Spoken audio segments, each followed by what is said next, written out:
નમસ્કાર નમસ્તે મારા વાલા વિદ્યાર્થી મિત્રો, કેમ છો? મજામાં? તમારી આતુરતાનો અંત વિભાગ સી ના ફરી પાછા બાકીના બે ચેપ્ટર એટલે કે પ્રકરણ 5 અને 9 ના સોલ્યુશન તરફ. ને હા, આની પછી પણ હજી વિભાગ સી બાકી છે ને, એ પણ આવશે. એટલે કે હું જ લઈને આવીશ, વિશાલ વાઢેર, અને આપ સર્વેનું અત્યારે હાર્દિક સ્વાગત કરી રહ્યો છું આપની પોતાની મનને ગમતી એવી યુટ્યુબ ચેનલ એટલે કે ઓશિયન કોચિંગ ક્લાસીસના ઓનલાઈન યુટ્યુબ પ્લેટફોર્મ પર. વિદ્યાર્થી મિત્રો, આજે આપણે જોવાનું છે, મેં તમને વાત કરી કે નવનીત પ્રકાશનનું જે વિકાસ પરીક્ષા લક્ષી અસાઇનમેન્ટ છે તેના વિભાગ સી ના ચેપ્ટર નંબર 5 અને 9 બહુ જ ઇમ્પોર્ટન્ટ ને બહુ જ મજાના ચેપ્ટરો છે. આ તમને ગમે તેવા ચેપ્ટર છે. એક 5મું ચેપ્ટર બાયોલોજી, 9મું ચેપ્ટર ફિઝિક્સ એટલે કે ભૌતિક વિજ્ઞાન અને જીવ વિજ્ઞાનના બંને ચેપ્ટરો લઈને આવ્યો છું.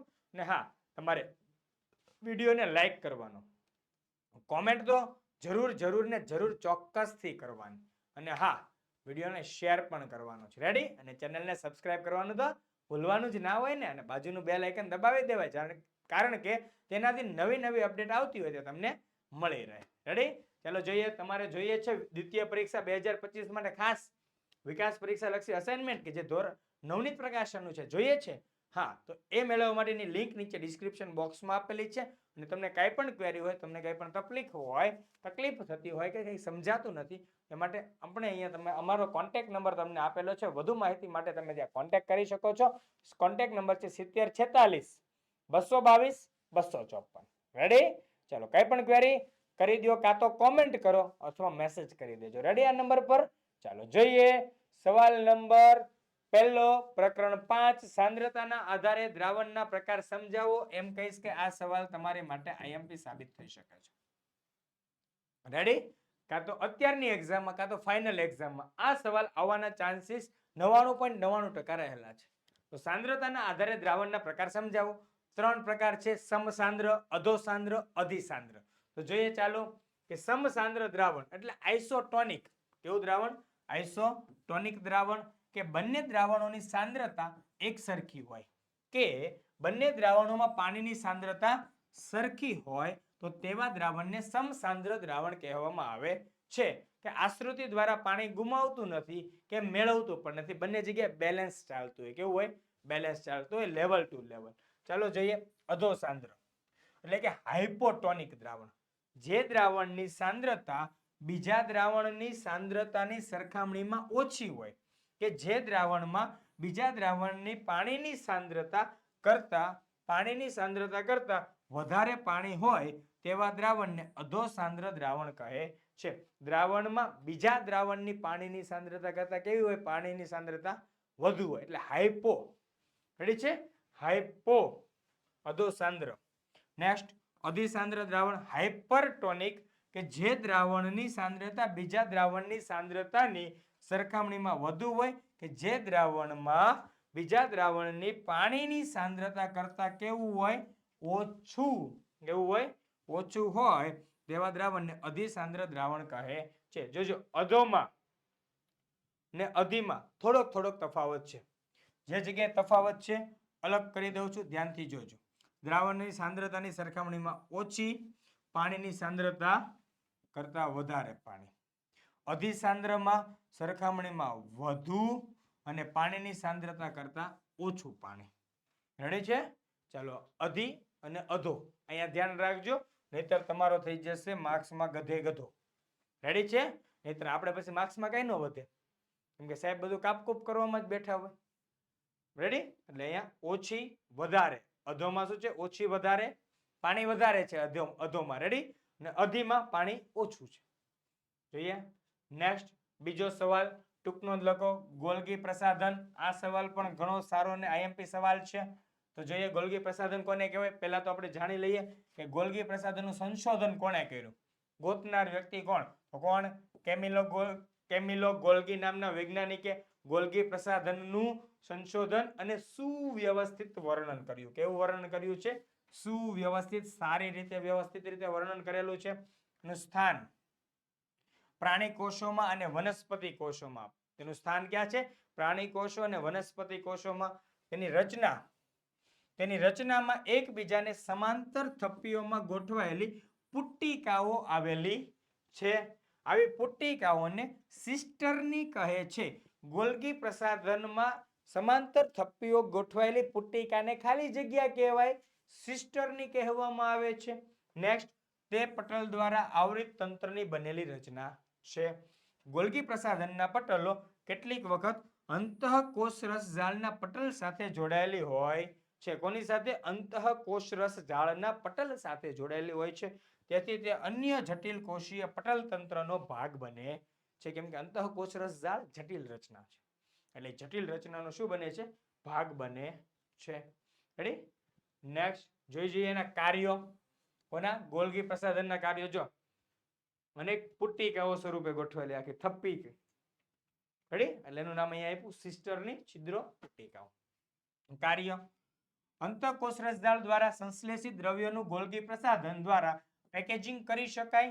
પેકેજિંગ કરી કોષની અંદર તથા કોષની બહાર વિવિધ સ્થાનો તરફ મુક્ત કરવામાં આવે છે. પેકેજિંગ કરી કોષની અંદર અને કોષની બહાર જ્યાં જ્યાં જરૂર હોય ત્યાં શું કરવામાં આવે? મુક્ત કરવામાં આવે છે. નિપજોનું પેકેજિંગ, રૂપાંતરણ તેમજ સંગ્રહ કરવાના કાર્ય ગોલ્ગી પ્રસાધનની પુટ્ટિકાઓમાં થાય છે. શેમાં થાય છે? પુટ્ટિકાઓમાં. નેક્સ્ટ, કેટલાક કિસ્સામાં સરળ શર્કરાઓમાંથી જટિલ શર્કરાઓનું નિર્માણ કરે છે. પૂછાઈ શકે કે નીચેના પૈકી કયા ઘટકનું કાર્ય શું છે? સરળ શર્કરામાંથી જટિલ શર્કરાનું નિર્માણ કરવાનું.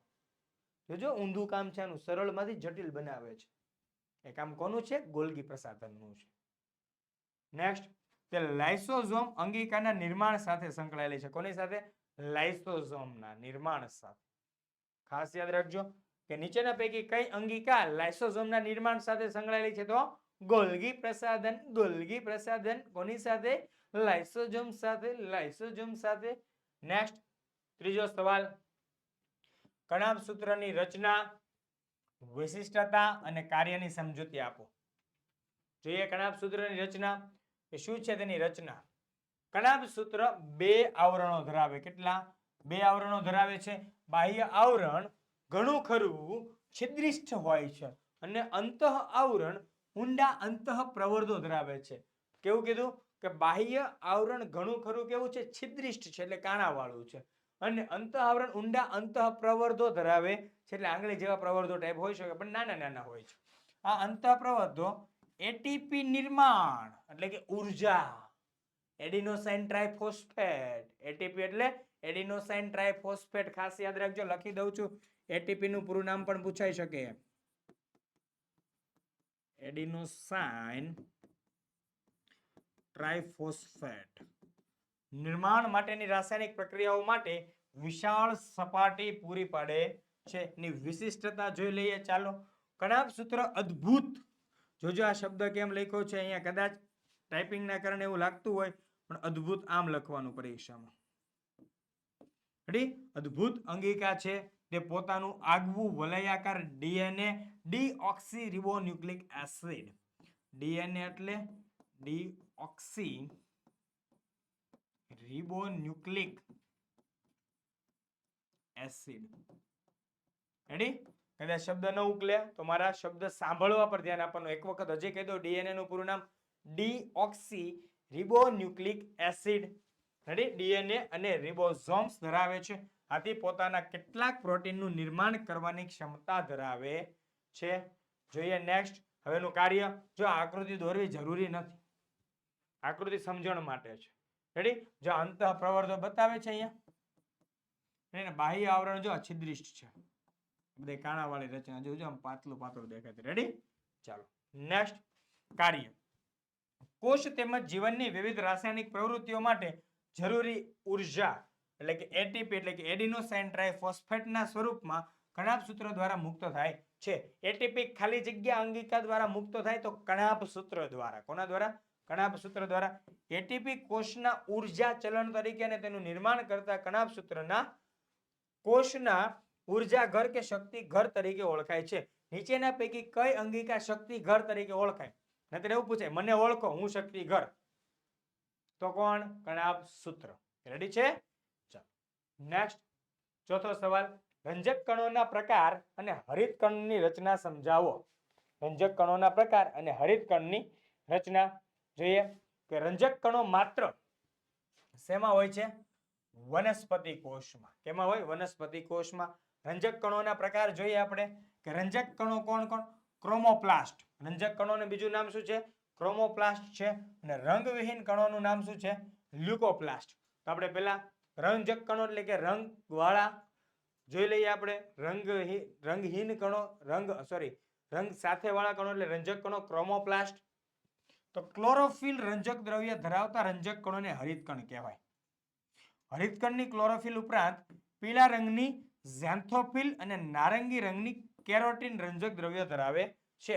ધોરણ 7 માં આ વસ્તુ હતી કે સાહેબ ઓલું કહેતા કે પાંદડાની નીચે તમને લીલા લીલા પાંદડા છે એની સિવાય કે પીળા કલરના પાંદડા દેખાય છે, પછી કે ગુલાબી કલરના પર્ણ દેખાય, નારંગી કલરના પર્ણ. પાંદડા શબ્દ તો દેશી શબ્દ છે, વિજ્ઞાનની ભાષામાં પર્ણ બોલવું પડે.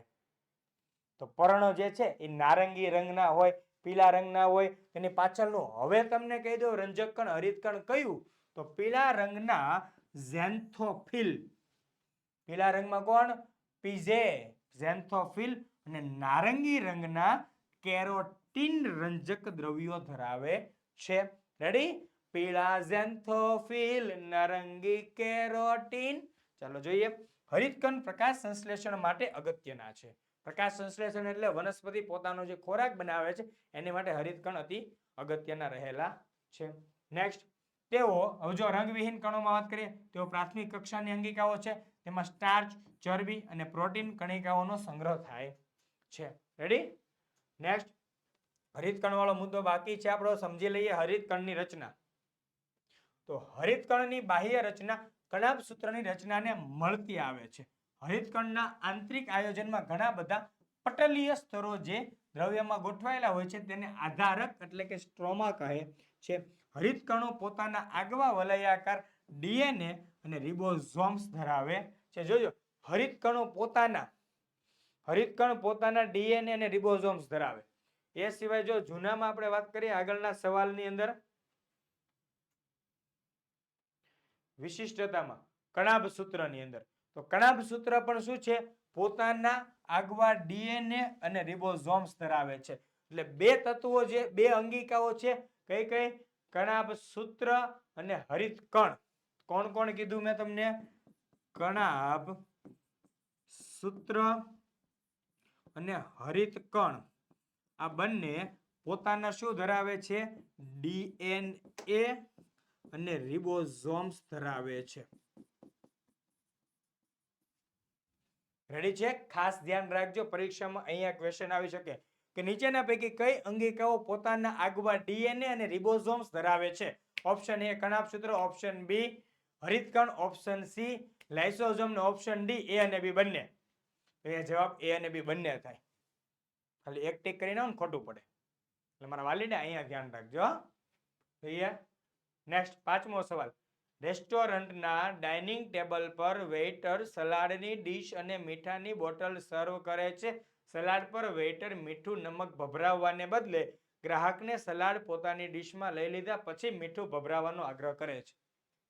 તો પહેલો સવાલ, જો પહેલેથી સલાડ પર મીઠું ભભરાવ્યું હોત તો શું થાય? બીજો સવાલ, સલાડ પર મીઠું ઉમેરવાથી કોષો શા માટે પાણી ગુમાવે છે? ત્રીજો સવાલ, સલાડ ખાતી વખતે જો મીઠું શા માટે ઉમેરવું જોઈએ? સ્વાદ આવે એટલે. એવું કેમ? જોઈએ આપણે. જો પહેલેથી સલાડ પર મીઠું ભભરાવ્યું હોત તો સલાડમાંથી પાણી દૂર થઈ જતા તે ચીમળાઈ જાય છે. તમે ઘરે આ વસ્તુ જોઈએ જ હોય.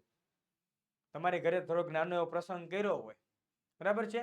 આપણે ઘરે 15, 20, 25 મહેમાનનું જમણવાર કર્યું હોય ત્યારે મમ્મીએ કોબી, ટમેટા, કાકડી, આ બીટ આ બધું ભેગું કરીને સલાડ બનાવ્યું અને એની અંદર પહેલેથી મીઠું નાખી દીધું હોય. વાંધો નહીં, હાલો બપોરે મહેમાનનું જમણવાર પતી ગયું, આપણે સાંજે એનું સલાડ લેવા બેસે ને એટલે સલાડ આપણને એમ થાય કે બગડી ગયું લાગે છે.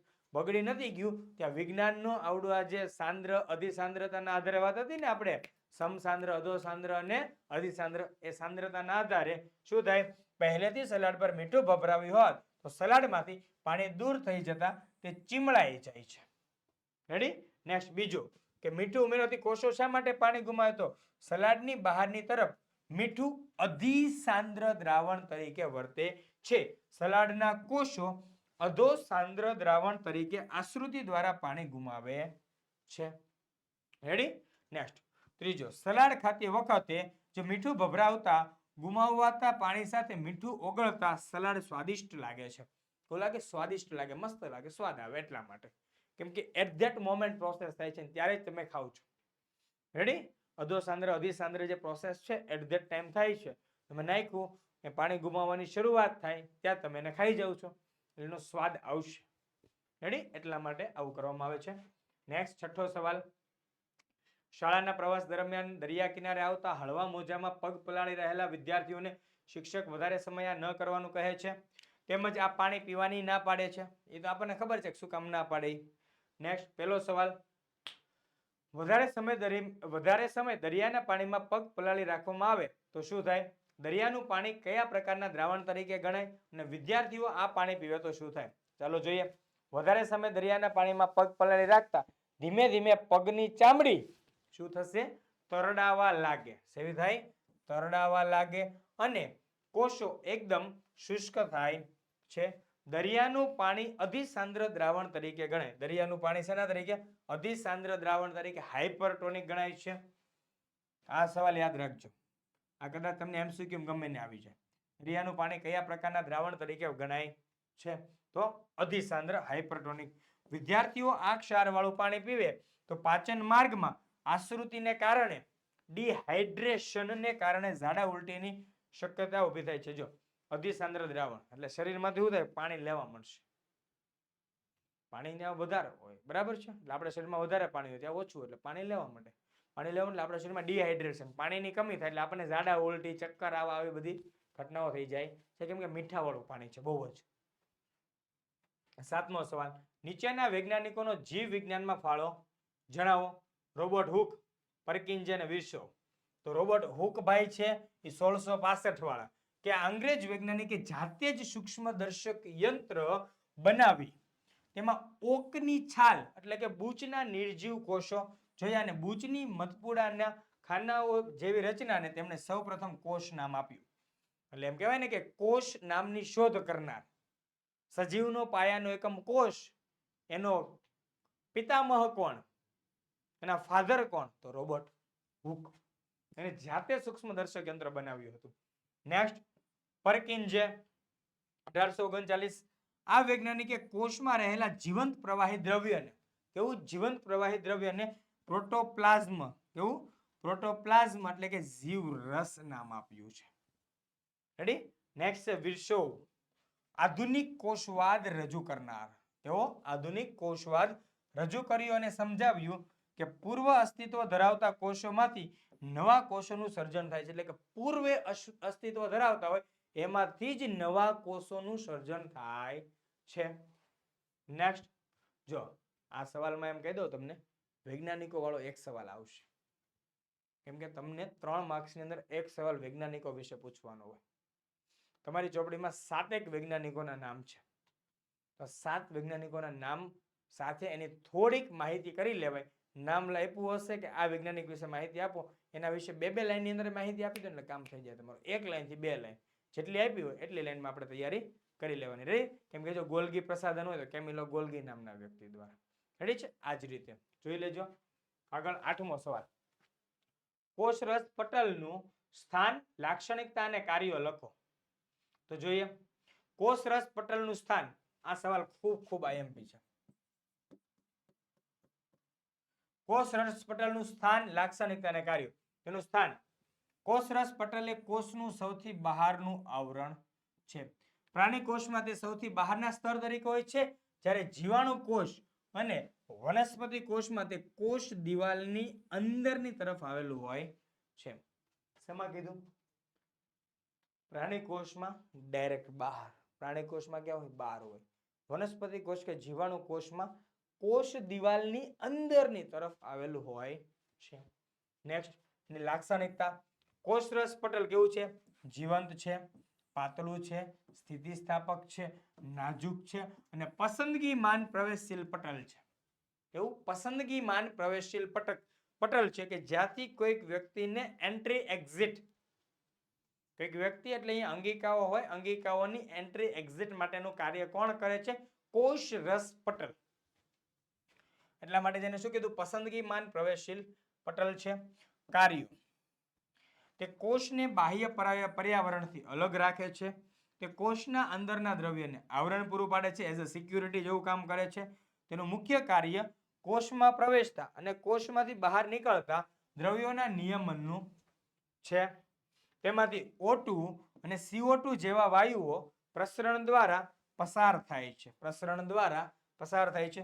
તેમાંથી પાણીના અણુઓ આશ્રુતિ દ્વારા પસાર થાય છે. શેના દ્વારા? આશ્રુતિ દ્વારા પાણીના અણુઓ પસાર થાય છે. રેડી?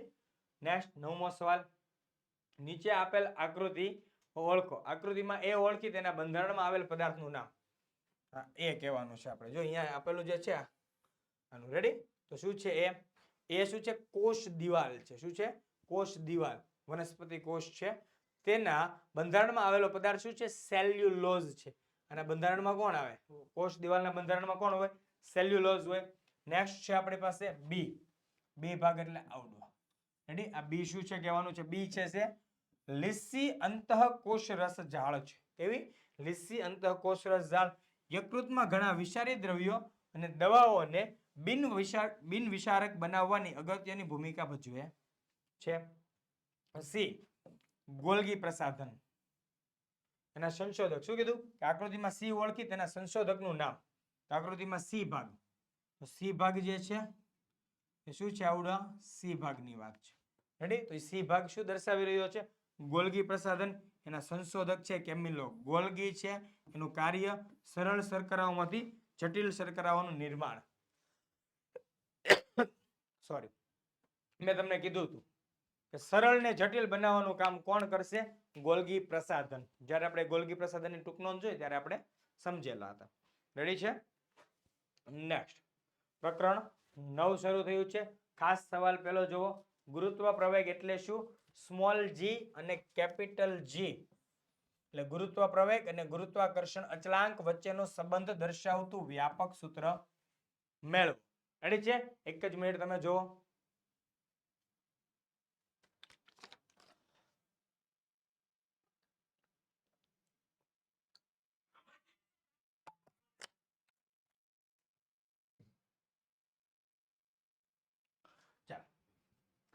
શું છે કે પદાર્થ પર લાગતા પૃથ્વીના ગુરુત્વાકર્ષણ બળને લીધે પદાર્થમાં ઉદ્ભવતા પ્રવેગને ગુરુત્વ પ્રવેગ કહે છે. ગુરુત્વ પ્રવેગ એટલે સ્મોલ જી.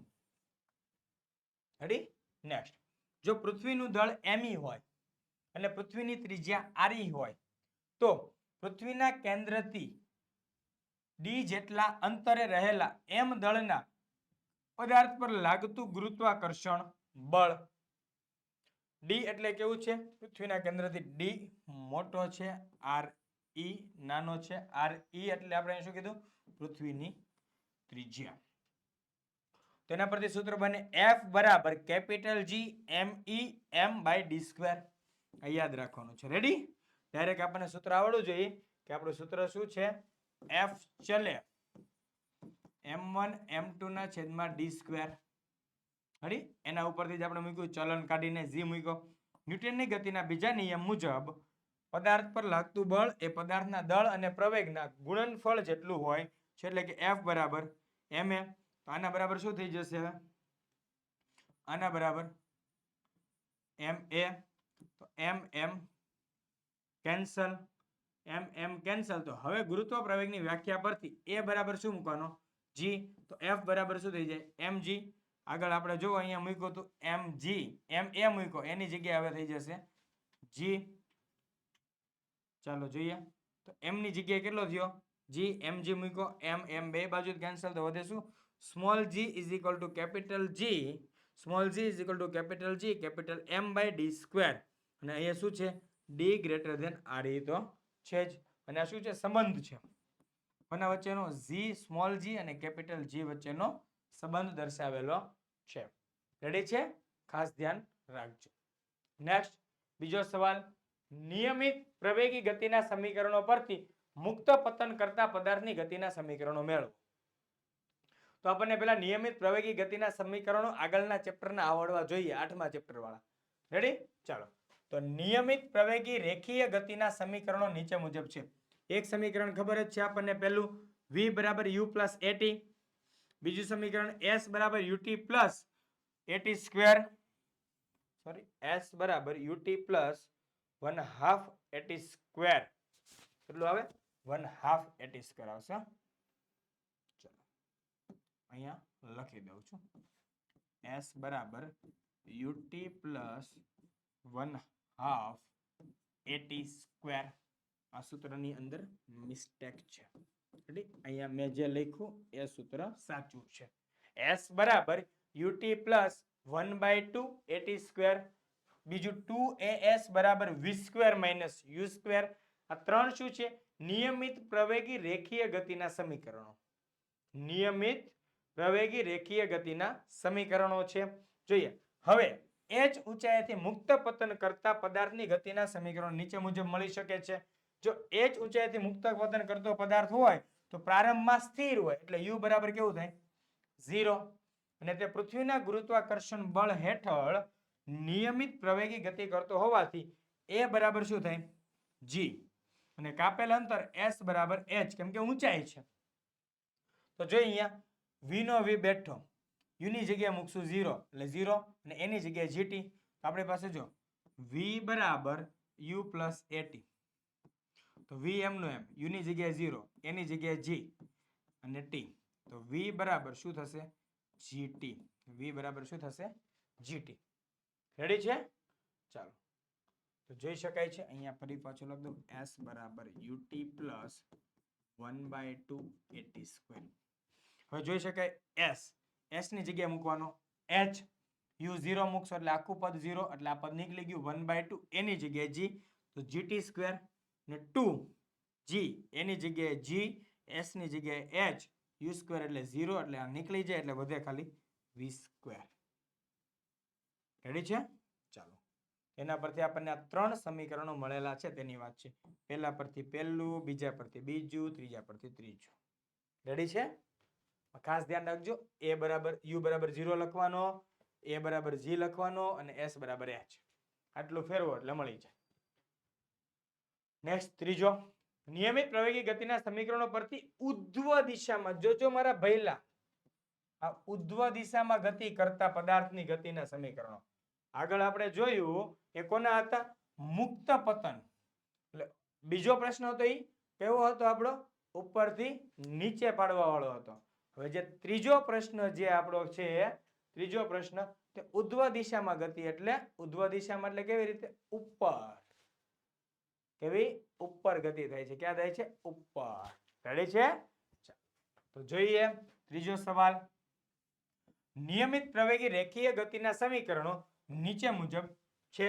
v બરાબર u પ્લસ at, s બરાબર ut પ્લસ 1/2 at સ્ક્વેર અને 2as બરાબર v square minus u square.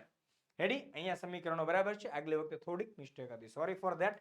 હવે જ્યારે પદાર્થને જમીન પરથી ઉધ્વ દિશામાં ફેંકવામાં આવે ત્યારે તે ગુરુત્વાકર્ષણ બળની વિરુદ્ધ દિશામાં ગતિ કરતો હોવાથી પદાર્થ પ્રતિ પ્રવેગી ગતિ કરશે. કેવી? પ્રતિ પ્રવેગી ગતિ કરે છે. તેથી તેનું મૂલ્ય 9.8 મીટર પર સેકન્ડ સ્ક્વેર હોય છે. પરંતુ તેની દિશા ગુરુત્વ પ્રવેગની દિશા કરતા કેવી હોય? વિરુદ્ધ હોય છે. તેથી તે ઋણ લેવામાં આવે છે. આમ અહીં a બરાબર કેટલું થશે? Minus g. a બરાબર શું લેશે? Minus g. એટલે આપણે પહેલી જ વસ્તુ છે, a બરાબર માઇનસ g આવશે. આવા કિસ્સામાં બાહ્ય બળ આપીને પદાર્થને ઉધ્વ દિશામાં મોકલવામાં આવતો હોવાથી પ્રારંભિક વેગ u શૂન્ય હોતો નથી, એટલે કે u does not equal to 0. મહત્તમ ઊંચાઈએ પહોંચ્યા પછી તે ક્ષણભર સ્થિર થતો હોવાથી તેનો અંતિમ વેગ v શૂન્ય હોય છે, એટલે કે v બરાબર 0. જોજો, મુક્ત પતન કરતો પદાર્થ હોય છે, એવો મુક્ત પતન કરતો પદાર્થ, એનો પ્રારંભિક વેગ કેવો હોય? 0, કેમ કે આ જો સ્થિર પડ્યો છે, મુક્ત પતન કરે છે. રેડી? પરંતુ જ્યારે તમે ઉધ્વ દિશામાં કરો ત્યારે તેનો વેગ 0 ન હોય. અમુક અંતર થશે, તમે આમ ઉધ્વ દિશામાં ગતિ કરાવશો એટલે અહીંયા અમુક ટાઈમ સ્થિર થશે અને પછી આવશે. એટલે એનું જે અંતિમ મેક્સિમમ પોઈન્ટ છે ત્યારે શું થશે? 0 થશે. રેડી છે? એટલે કે v બરાબર 0. અહીં પદાર્થ ઉધ્વ દિશામાં મહત્તમ અંતર એટલે કે s બરાબર h જેટલું કાપે છે. તેથી અત્રે s બરાબર h, a બરાબર -g અને v બરાબર 0 મૂકતા આપણે સૂત્રો ફરી પાછા યાદ કરી લેવા છે. v બરાબર u પ્લસ at, v બરાબર u પ્લસ at, પછી s બરાબર ut પ્લસ 1/2 at સ્ક્વેર અને 2as બરાબર v square minus u square. અહીંયા જે સમીકરણો બનાવેલા છે જોઈ જોવો કે શું મૂકવાનું છે આપણે અહીંયા. v બરાબર તો શું મૂકશું? 0 મૂકવાનો છે એટલે આ તો નીકળી ગયું. u બરાબર u આવશે પરંતુ a બરાબર શું છે? માઇનસ gt મૂકીશું એટલે શું થાય? u માઇનસ gt બરાબર 0 એટલે u બરાબર gt. રેડી? એટલે u બરાબર gt મળી ગયું. h બરાબર s ની જગ્યાએ મૂકીશું h, u ની જગ્યાએ u પ્લસ એટલે ut નું ut થઈ ગયું. a ની જગ્યાએ મૂકીશું માઇનસ g એટલે શું થાય? h બરાબર ut માઇનસ 1/2 gt સ્ક્વેર, કેમ કે પ્લસ માઇનસ માઇનસ થશે. પછી 2gh કેમ કે a ની જગ્યાએ g, s ની જગ્યાએ h બરાબર v સ્ક્વેર એટલે 0 માઇનસ u સ્ક્વેર. રેડી છે? ચલો તો 2gh અને અહીંયા g મૂકીશું આપણે કેવો? માઇનસ, એટલે બે બાજુથી માઇનસ માઇનસ કેન્સલ, એટલા માટે 2gh બરાબર u સ્ક્વેર. રેડી છે? આ રીતે મળશે. જોજો બંનેના સમીકરણો અલગ અલગ મળે છે, મુક્ત પતનના હોય કે ઉધ્વ દિશામાં હોય. રેડી છે? નેક્સ્ટ ચોથો સવાલ, તફાવત આપો દળ અને વજન. બહુ મસ્ત પ્રશ્ન છે તફાવત દળ અને વજનનો. તમે વજન કરો છો ને એ હકીકતમાં તમારું વજન જે છે તે ગુરુત્વ પ્રવેગ સાથેનું છે. રેડી? ચાલો. ક્રમ દળ. પદાર્થમાં રહેલા દ્રવ્યના જથ્થાને પદાર્થનું દળ કહે છે. વજન, પદાર્થ પર લાગતા ગુરુત્વાકર્ષણ બળને પદાર્થનું વજન કહે છે. દળ અદિશ રાશિ છે જ્યારે વજન સદિશ રાશિ છે. દળનો SI એકમ કિલોગ્રામ છે. દળનો SI એકમ કિલોગ્રામ છે. વજન એ એક પ્રકારનું બળ હોય તેનો SI એકમ ન્યૂટન છે. વજન શું છે? એક પ્રકારનું બળ છે. શું છે? બળ. રેડી? ચાલો નેક્સ્ટ. પદાર્થનું દળ ભૌતિક તુલા કે ત્રાજવા વડે મપાય છે, જ્યારે પદાર્થનું વજન સ્પ્રિંગ કોટા વડે, કોટો ને કાંટા, શું આવશે? સ્પ્રિંગ કાંટા વડે મપાય છે. પદાર્થનું દળ દરેક સ્થળે અચળ રહે છે. દળ અચળ, દળ અચળ, દળ અચળ, પરંતુ વજન અચળ રહેતું નથી. વજન અચળ રહેતું નથી. તેનું મૂલ્ય જે તે સ્થળના g પર આધારિત હોય બદલાય છે. રેડી છે? જોઈએ નેક્સ્ટ. પાંચમો. એક સોસાયટીના રહીશો છેલ્લા અઠવાડિયાથી તેમના દૂધવાળાને તેના દૂધની ગુણવત્તાને લગતી ફરિયાદ કરે છે. તે દરમિયાન ત્યાં રહેતા એક વિજ્ઞાન શિક્ષક આવે છે અને દૂધને ઊંચા પાત્રમાં લઈને તેમાં પોતાની પાસેનું સાધન શીરો લંબ મૂકે છે. પછી દૂધવાળાને દૂધમાં થયેલી ભેળસેળ વિશે જણાવે છે. દૂધવાળો તેને માની જાય છે અને પોતાની ભૂલ સ્વીકારે છે અને ફરીથી આવી ભૂલ ન થાય તેની ખાતરી આપે છે. તો વિજ્ઞાન શિક્ષકે વાપરેલા સાધનનું નામ, દૂધની એને ઘનતા માપી હશે એટલે કયું આવે? લેક્ટોમીટર. નેક્સ્ટ. આ સાધન કયા સિદ્ધાંત નિયમ પર કાર્ય કરે છે? સાધન દૂધમાં ભેળસેળ થયેલ છે અને તેનો નિર્દેશ કેવી રીતે કરે છે? અને વિજ્ઞાન શિક્ષકના ગુણો મૂલ્યો લખો. એટલે વિજ્ઞાન શિક્ષકમાં કેવા ગુણો મૂલ્યો છે જોઈ લઈએ આપણે. ચાલો તો લેક્ટોમીટર પેલું તો સાધન. પછી કયા સિદ્ધાંત પર? આર્કિમિડીઝના સિદ્ધાંત અને પ્લવન તરણનો નિયમ. કયો? પ્લવન અથવા તો તરણનો નિયમ. લેક્ટોમીટરને જ્યારે દૂધ ભરેલા પાત્રમાં ઊંચા પાત્રમાં મૂકવામાં આવે છે ત્યારે જો દૂધમાં પાણીની ભેળસેળ થયેલી હશે તો લેક્ટોમીટર દૂધની અંદર ઊંડે સુધી ડૂબશે. સ્વચ્છ નિર્મળ દૂધમાં લેક્ટોમીટર ઉપર તરે છે. લેક્ટોમીટર સ્વચ્છમાં ઉપર તરે અને જો પાણીની ભેળસેળ હોય તો નીચે બેસી જાય. નંબર 3 કે વિજ્ઞાન શિક્ષકના ગુણો જણાવો. લેક્ટોમીટરના સિદ્ધાંત અંગેનું ઊંડું જ્ઞાન અને તેનો ઉપયોગ કરવાનું કૌશલ્ય. એની પાસે જ્ઞાન છે ભાઈ, નું કૌશલ્ય છે. અને કુટુંબને અને પડોશીઓને અપ્રામાણિક દૂધવાળાની લુચ્ચાઈથી બચાવવાની ખેવના. ખેવના એટલે કે એની ભાવના. બરાબર છે? બચાવવાની સારી એવી ભાવના. કોઈકને મદદરૂપ થવાનું. કોઓપરેટિવ, સહકાર ભર્યું વર્તન છે. નેક્સ્ટ. છઠ્ઠો સવાલ.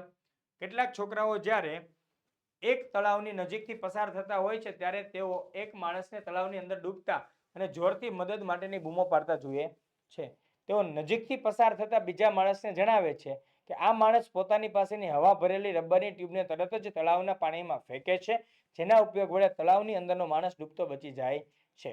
માણસને બચાવવા માટે તળાવની પાસેથી પસાર થતો માણસ શા માટે હવા ભરેલી ટ્યુબ તળાવમાં નાખે છે? બીજો, આ ઘટનામાં બનાવમાં વિજ્ઞાનનો કયો સિદ્ધાંત ભાગ ભજવે? તળાવની પાસેથી પસાર થતા માણસના ગુણો મૂલ્યો જણાવો.